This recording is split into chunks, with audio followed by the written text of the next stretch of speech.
You think the price at the pump is about supply and demand.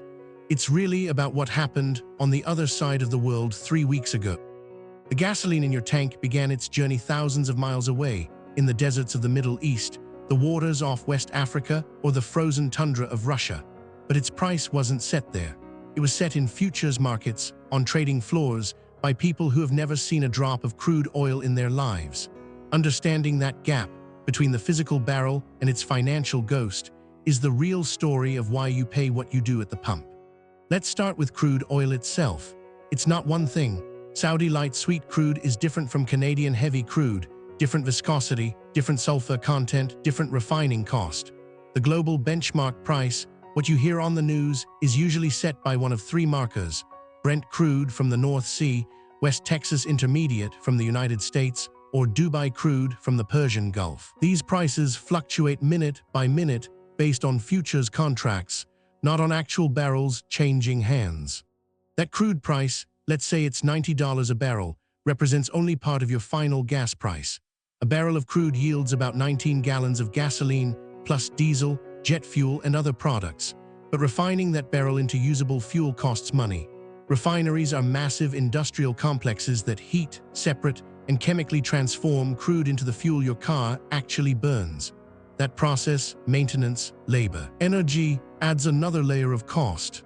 Then comes distribution. Refined gasoline moves through pipelines, onto tanker trucks, into storage terminals, and finally to your local station. Each handoff, each storage facility, each mile traveled, they all have costs. In some regions, especially rural areas, that transportation distance is significant. A gas station owner doesn't set the wholesale price they pay. They're buying into a supply chain that's already priced in. But here's where it gets interesting. Taxes. Federal excise tax on gasoline in the United States is fixed, about 18 cents per gallon, but state taxes vary wildly. California's tax is significantly higher than Texas's. Some states add additional surcharges. On top of that, there's sales tax, which applies to the total price you pay. In some states, taxes represent more than a quarter of the final pump price. And then there's the invisible hand, geopolitics. A hurricane in the Gulf of Mexico disrupts refining capacity.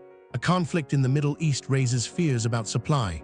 Sanctions on a major oil-producing nation tighten global supply. A sudden shift in demand from Asia ripples through markets.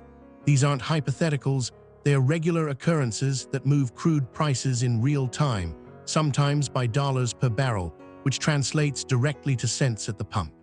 The 2022 invasion of Ukraine, for instance, sent crude prices spiking because Russia is a major oil exporter. Buyers feared supply disruption, traders hedged, futures prices jumped. Within weeks, that translated to significantly higher prices at American gas pumps. Most people blamed one president or another. The truth is more complex. It was a global supply shock moving through an interconnected financial system. Seasonal factors matter too. Gasoline blends change between summer and winter because of different volatility requirements in different climates. Winter blends are cheaper to produce. Summer blends cost more. Refineries shut down for maintenance in spring and fall. Demand spikes in summer when Americans drive more. All of these predictable cycles get baked into pricing, sometimes months in advance. The margin that gas stations themselves earn is surprisingly thin. A typical station might make 2 to 5 cents per gallon of profit. They're not the ones getting rich from high gas prices. The real money flows upward to crude producers, to refineries, to the traders who bet on price movements. A station owner is caught in the middle, buying at wholesale and selling at retail, with very little room to negotiate.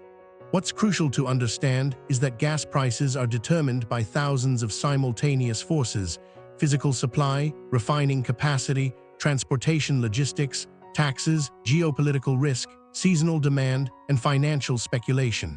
No single factor controls it. When you see a sharp spike at the pump, it's almost never one thing. It's usually several things converging at once. The system is designed to be efficient, but it's also fragile. A disruption anywhere, a refinery fire, a pipeline leak, a geopolitical flare-up, even a trader's miscalculation, can send ripples through the entire chain.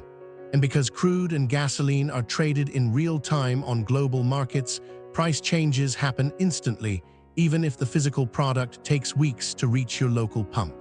So the next time you're filling your tank and wincing at the price, remember, you're not just paying for the crude oil extracted from the ground. You're paying for refining, distribution, taxes, geopolitical uncertainty, seasonal shifts, and the speculative bets of traders on the other side of the world. It's a system so complex that even economists struggle to predict it with certainty. This video is for educational and informational purposes only and is not financial advice. Always do your own research. If you're curious about the hidden economic systems that shape everyday life, subscribe. There's a new investigation into supply chain complexity every week. This video is for educational and informational purposes only and is not financial advice. Always do your own research.